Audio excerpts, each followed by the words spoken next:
لوگ کہتے ہیں کہ دنیا کا ماحول چینج ہو رہا ہے، تبدیلیاں آ رہی ہیں، میں کہتا ہوں بات اچھی طرح سمجھنا، ماں کو بدلنا ہمارے بس میں نہیں ہے، باپ کو بدلنا ہمارے بس میں نہیں ہے، اپنی قوم کو بدلنا یہ ہمارے بس میں نہیں ہے، تو اپنا عقیدہ بدلنا بھی ہمارے بس میں نہیں ہے۔ بات سمجھ آئی؟ ماں بدلنا ہمارے بس میں نہیں ہے، باپ کو بدلنا ہمارے بس میں نہیں ہے، اپنی قوم بدلنا ہمارے بس میں نہیں ہے، تو اپنا عقیدہ بدلنا بھی۔ دنیا کی تبدیلیوں سے ماں تبدیل نہیں ہوتی، دنیا کے انقلابات سے باپ نہیں بدلتا، قوم نہیں بدلتی، تو ہم عقیدہ کیسے بدل سکتے ہیں؟ اس لیے ہم اپنے عقیدے جو ہیں اس کو علی الاعلان بیان کرتے ہیں کہ ہمارے اللہ کی ذات کے بارے میں یہ عقیدے ہیں، پیغمبر کی ذات کے بارے میں یہ ہیں، صحابہ کرام کے بارے میں یہ ہیں، اور تمام تر ہم بڑے کھلے عام یہ بات کرتے ہیں کہ ہمارے عقائد فلاں فلاں ہیں اور ہم اسے بدلنے کے لیے تیار نہیں ہیں۔ میں بڑی ترتیب سے چند ایک باتیں کہہ رہا ہوں تاکہ تھوڑے وقت میں بات پوری ہو جائے۔ ہم کوئی پوچھے کون ہیں تو ہم کہتے ہیں جی ہم مسلمان ہیں۔ لوگ کہتے ہیں جب آپ مسلمان ہیں تو مسلمان ہونے کے بعد پھر آپ کیوں کہتے ہیں آپ دیوبندی ہیں؟ اس کی کیا ضرورت ہے؟ تم یہ کیوں نہیں کہتے ہم امت ہیں؟ امت ہونے کی بات کرو، دیوبند کی بات نہ کرو۔ اس کے لیے میں ایک چھوٹا سا واقعہ پیش کرتا ہوں۔ یہ بہت پرانی بات ہے، غالباً 1992 کی بات ہے۔ ضلع مانسہرہ میں ایک گاؤں ہے پڑھینا۔ میں 1992 کی بات، جب میں طالب علم تھا، میں وہاں پہ گیا، بیان کیا، تو بیان کے بعد ایک شخص نے مجھ سے سوال کیا، چھوٹی داڑھی، تعلق ایسی جماعت ہے جو چھوٹی داڑھی کو مسنون داڑھی کہتے ہیں، میں جماعت کا نام لے کے تردید نہیں کرتا۔ مجھے بیان کے بعد وہ شخص فرمانے لگے کہ مولانا صاحب آپ یہ کیوں کہتے ہیں کہ میں دیوبندی ہوں؟ آپ سیدھا کہہ دو میں مسلمان ہوں، کیا مسلمان کہہ دینا کافی نہیں ہے؟ میں نے کہا آپ کہاں رہتے ہیں؟ کہتے ہیں پڑھینا۔ میں نے کہا آپ سیدھا کیوں نہیں کہتے کہ میں دنیا میں رہتا ہوں؟ پڑھینا کہنا کوئی ضروری ہے؟ پڑھینا بھی تو دنیا میں ہی ہے نا۔ مجھے کہتا ہے کہ مولانا صاحب جب دنیا کو ہوں گا تو لوگ پوچھیں گے کہ آپ کا بر اعظم کون سا ہے؟ مجھے کہنا پڑے گا ایشیا۔ لوگ پوچھیں گے بر اعظم ملک کون سا ہے؟ مجھے کہنا پڑے گا پاکستان۔ پوچھیں گے پاکستان میں صوبہ کون سا ہے؟ اس وقت سرحد تھا، مجھے کہنا پڑے گا صوبہ سرحد، اب خیبر پختونخوا ہے۔ پھر پوچھیں گے آپ کا ضلع کون سا ہے؟ مجھے کہنا پڑے گا مانسہرہ۔ پھر پوچھیں گے گاؤں کون سا ہے؟ مجھے کہنا پڑے گا پڑھینا۔ اس لیے میں کہتا ہوں میں پڑھینا رہتا ہوں تاکہ اتنے سوالوں کا جواب نہ دینا پڑے۔ میں نے کہا مجھ سے کوئی بندہ پوچھے گا آپ کون ہیں؟ میں نے کہنا مسلمان۔ تو انہوں نے کہنا کہ مسلمان تو دنیا میں بہت فرقے ہیں جو کہتے ہیں مسلمان ہیں، تم کون سے مسلمان ہو؟ میں نے کہنا اہل سنت والجماعت۔ اس نے کہا اہل سنت تو کئی ہیں، حنفی، مالکی، شافعی، حنبلی، تم کون سے اہل سنت والجماعت ہو؟ میں نے کہنا حنفی۔ آپ نے کہنا حنفی تو کئی ہیں، بریلوی کہتے ہیں ہم حنفی، دیوبندی کہتے ہیں ہم حنفی، تم کون سے حنفی ہو؟ میں نے کہا دیوبندی۔ تو میں نے دیوبندی اسی طرح کہا جس طرح آپ نے پڑھینا کہا۔ پڑھینا کہنے سے جغرافیے کا مسئلہ حل ہو گیا اور دیوبندی کہنے سے نظریے کا مسئلہ حل ہو گیا۔ بات سمجھ آ رہی؟ میں نے کہ اس لیے ہم کہتے ہیں ریورس گیئر لگانے کی مجھے کوئی ضرورت نہیں ہے، اور میں پوری دنیا میری گفتگو سن رہی ہے، اور چند دنوں بعد پوری دنیا کے سامنے سوشل میڈیا کے ذریعے میری گفتگو چلی جائے گی۔ میں فخر سے کہتا ہوں اہل سنت والجماعت حنفی دیوبندی ہوں۔ آپ کون ہیں؟ بولیں، آپ کون ہیں؟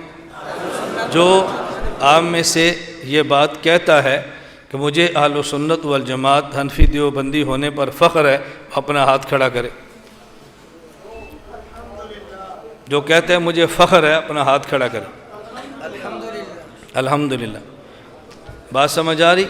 ہم ریورس گیئر نہیں لگاتے۔ مجھے لوگ بہت سارے کلپ سناتے ہیں۔ ایک مولانا صاحب کو مجھے کلپ سنا، وہ کہتے ہیں امت بن کے رہو، دیوبند بن کے نہ رہو۔ میں نے کہا مجھے اعتراض نہیں ہے، انہیں کو اپنی مسجد کا نام مدرسۃ الامت رکھیں، مدرسے کا نام مدرسۃ الامت رکھیں۔ بھئی یہ امت کا مدرسہ ہے، مدرسے کا نام آپ نے رکھ لیا ہے، یہ کیوں آپ نے تشخص قائم کیا؟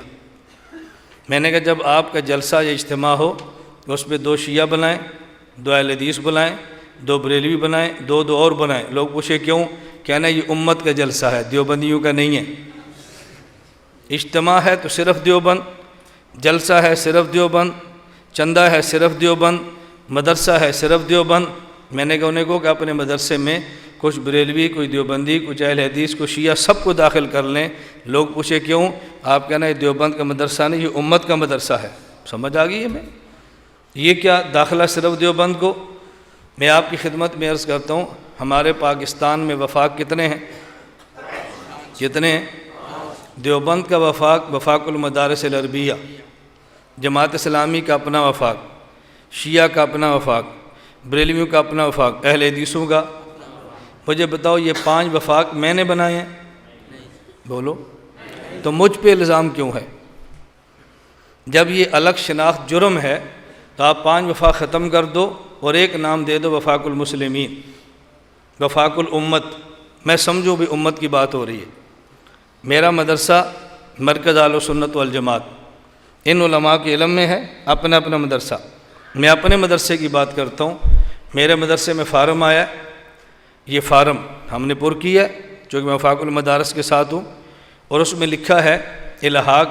اگر آپ وفاق المدارس سے چاہتے ہیں تو پہلی شرط یہ ہے کہ آپ کے مدرسے کا دیوبندی ہونا شرط ہے۔ پہلی شرط آپ کے مدرسے کا دیوبندی ہونا۔ میں اگر اپنے الحاق فارم میں دیوبندی نہ لکھوں تو مجھے میرے اکابر ماننے کے لیے تیار ہی نہیں ہیں، میرا مدرسے کا الحاق ہی نہیں ہوتا۔ اور حیران کن بات یہ ہے کہ گورنمنٹ میرے مدرسے کو قبول نہیں کرے گی کہ تو نے ساتھ دیوبندی کیوں نہیں لکھا۔ تو جب آپ نے شرط لگائی ہے الحاق کے لیے دیوبندی ہونا شرط ہے، تو پھر دنیا کو بتانے میں کیا حرج ہے کہ ہم دیوبند والے ہیں؟ میرا جرم یہ ہے جو لکھتا ہوں وہ کہتا ہوں، اور جو کہتا ہوں وہ لکھتا ہوں۔ یہ ہمارا جرم ہے، جو کہتے ہیں وہ لکھتے ہیں، اور جو لکھتے ہیں وہ ہم کون ہیں؟ اہل سنت والجماعت حنفی دیوبندی۔ ہمیں اس پہ فخر ہے، ہمیں اس کو عیب نہیں سمجھتے۔ اور اس کی وجہ سمجھنا، اس کی وجہ یہ ہے کہ دیوبند والوں نے ہمیں 2 چیزیں دی ہیں۔ دنیا میں 2 چیزیں انسان کو چاہیے، توجہ رکھیں، دنیا میں 2 چیزیں انسان کو چاہیے۔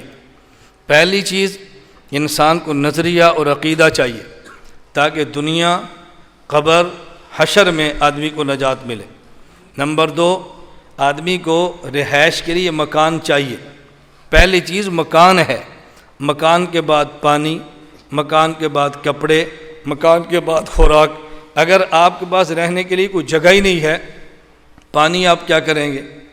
کپڑے آپ کیا کریں گے؟ آپ کو خوراک کو کیا کریں گے؟ تو نجات کے لیے ایک چیز چاہیے نظریہ، اور رہنے کے لیے ایک چیز چاہیے جگہ۔ دیوبند علماء نے ہم پہ 2 احسان کیے ہیں، ہمیں نجات کے لیے نظریہ بھی دیا ہے اور ہمیں رہائش کے لیے پاکستان کا ملک بھی دیا ہے۔ تو میں دیوبند کو کیسے بھول جاؤں؟ ہم کیسے ریورس گیئر لگا لیں؟ ہم کیسے چھوڑ دیں؟ علماء دیوبند نے احسان کیا، نظریہ بھی دیا ہے، اور علماء دیوبند نے احسان کیا کہ ہمیں پاکستان بھی دیا ہے۔ لہٰذا علماء دیوبند نے ہمیں نظریہ دیا، ہم اس نظریے کا تحفظ دلائل سے کریں گے۔ ہمیں پاکستان رہنے کے لیے دیا، ہم خون کا آخری قطرہ دے کر بھی پاکستان کی حفاظت کریں گے انشاءاللہ۔ ہم اس نظریے میں ہونے والا فساد بھی برداشت نہیں کرتے، اور اس ملک میں ہونے والا فساد بھی برداشت نہیں کرتے۔ نہ ہم نظریاتی خانہ جنگی کا قائل ہیں، اور نہ ہی ہم جغرافی اور ملکی خانہ جنگی کے قائل ہیں۔ یہ میں بات ٹھیک کہہ رہا ہوں یا غلط کہہ رہا ہوں؟ اس لیے میں نے کہا اہل سنت والجماعت حنفی دیوبندی ہے۔ یہ ان دنوں میں ایک فضا پوری دنیا میں چل رہی ہے، جو میڈیا میں آتا ہے، جو کلپ بناتا ہے، جو سوشل میڈیا میں آتا ہے، دیوبندی مت کہو، دیوبندی مت کہو۔ میں نے کہا پھر کیا کہیں؟ بتاؤ، مجھے بتاؤ۔ رسول اللہ صلی اللہ علیہ وسلم کی امت کی 2 قسمیں ہیں۔ ہمارے بھی سوال ہیں، ہم دلیل سے بات کرتے ہیں، اس کے جواب دو۔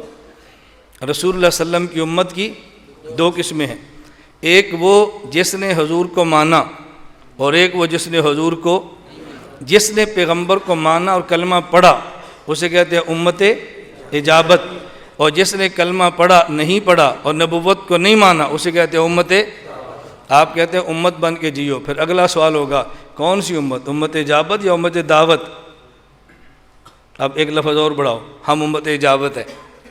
پھر امت اجابت تو ٹکڑوں میں بڑی بڑی ہے، تمہیں تو مسلمان لوگ ماننے کے لیے تیار نہیں ہیں، وہ کہیں گے تم امت دعوت ہو، تم کم امت اجابت ہے، پھر لڑائی شروع ہوگی۔ اس لیے سیدھی سی بات کرو، ہم مسلمان بھی ہیں، ہم سنی بھی ہیں، ہم حنفی بھی ہیں اور ہم دیوبندی بھی۔ یہ جو ریورس گیئر لگا ہے، یہ جو ہم نے بیک گیئر لگائے ہیں، اس کی وجہ بہت سارے حضرات کو خدشہ یہ ہے ہم خود کو دیوبندی کہیں گے تو ہم مسائل کا شکار ہوں گے۔ میں کہتا ہوں ایسا نہیں ہو سکتا۔ اس کی وجہ دیوبند کی پہچان اور دیوبند میں معیار اور دیوبند میں ایسا شخص کہ جو دیوبندیت کا معیار ہے، اس کا نام ہے شیخ الہند حضرت مولانا محمود حسن دیوبندی نور اللہ مرقدہ۔ یہ بنیاد اور معیار ہے وہ شخص دیوبندیت کے لیے۔ آپ اس کو پڑھ لیں تو آپ کے پاس پاکستان میں رہتے ہوئے مسائل پیدا نہیں ہوں گے۔ اگر مسائل پیدا ہوں گے تو شیخ الہند نے مسائل کا حل بھی دیا ہے، وہ مسائل آپ کے حل بھی ہو جائیں گے انشاءاللہ۔ مجھے ایک بات پہ بہت تعجب ہوا، ابھی کل کی بات ہے، مجھے ایک ساتھی نے ایک بندے کا کلپ بھیجا۔ اب وہ کلپ میں کیا سمجھا رہے ہیں؟ انہوں نے کہا بھی حضرت شیخ الہند رحمۃ اللہ علیہ کو پڑھا کرو۔ حضرت شیخ الہند نے طویل زندگی 3 سال کی جیل کاٹی، باہر تشریف لائے تو فرمایا میں تجربے کی بنیاد پہ کہتا ہوں 2 کام سے امت تباہ ہوئی ہے، لہذا 2 چیزوں کا خیال کرو۔ نمبر 1، امت تباہ ہوئی ہے قرآن سے دور رہنے کی وجہ سے۔ نمبر 2، امت تباہ ہوئی ہے قرآن کریم آپس میں اختلاف کی وجہ سے، لہذا شیخ الہند کی بات مانو، قرآن سے تعلق جوڑو، اور شیخ الہند کی بات مانو، اس کے بعد آپس کے اختلاف چھوڑ دو، یہ امت بن کے جیو، مذہب کے نام پہ، قوم کے نام پہ، فلاں کے نام پہ یہ تقسیم چھوڑ دو۔ میں نے کہا آپ نے کس شیخ الہند کو پڑھا ہے؟ یہ وہی حضرت شیخ الہند ہیں کہ جب ہندوستان میں محمد حسین بٹالوی غیر مقلد نے ایک اشتہار شائع کیا اور اس میں 10 مسئلے لکھے اور پھر چیلنج کیا اور فی مسئلے پر انعام لکھا کہ جو ایک مسئلے کا جواب دے گا میں اس کو 1 روپیہ 10 روپے دوں گا، تو میں نے کہ اس 10 سوال والے اشتہار کا جواب جس بزرگ نے دیا اس کا نام کیا تھا؟ کیا نام تھا؟ شیخ الہند۔ اور جو کتاب لکھی اس کا نام کیا تھا؟ ادلہ کاملہ کے نام سے جواب لکھا، اور مولانا حسین بٹالوی نے کسی بندے سے ادلہ کاملہ کا پھر جواب لکھوایا اور نام رکھا مفتاح الادلہ۔ شیخ الہند نے پھر جواب الجواب لکھا اور نام لکھا ایضاح الادلہ۔ 100 سال گزر گئے، اس بابا جی کا جواب دوبارہ نہیں آیا۔ میں نے کہا یہ ہے شیخ الہند، یہ ہے شیخ الہند۔ ہم کسی سے اختلاف نہیں کرتے، ہم کسی کو برا بلا نہیں کہتے، ہم کسی کے عقیدے پر چوٹیں نہیں مارتے، لیکن جو ہمارے عقیدے پر اعتراض کرے گا اس کا جواب تو دیں گے۔ حضرت تھانوی کو یاد رکھنا، حضرت شیخ الہند کو میں اپنا بزرگ سمجھتا ہوں، حضرت شیخ الاسلام مولانا مدنی کو اپنا بزرگ سمجھتا ہوں، حکیم الامت مولانا اشرف علی تھانوی کو اپنا بزرگ سمجھتا ہوں، حضرت مفتی کفایت اللہ دہلوی کو اپنا بزرگ سمجھتا ہوں، علامہ انور شاہ کشمیری کو اپنا بزرگ سمجھتا ہوں، حضرت مولانا محمد ریاض دہلوی کو اپنا بزرگ سمجھتا ہوں، حضرت شیخ سہارنپوری کو اپنا بزرگ سمجھتا ہوں، حضرت مولانا گنگوئی کو اپنا بزرگ سمجھتا ہوں، حضرت مولانا قاسم نانوتوی کو اپنا بزرگ سمجھتا ہوں۔ میں ان سب کو اپنا اگر بزرگ سمجھتا ہوں تو ان بزرگوں کی کتاب کی کسی عبارت پر اگر کوئی اعتراض کرے گا تو پھر مجھے جواب دینا چاہیے اگر میں بزرگ سمجھتا ہوں۔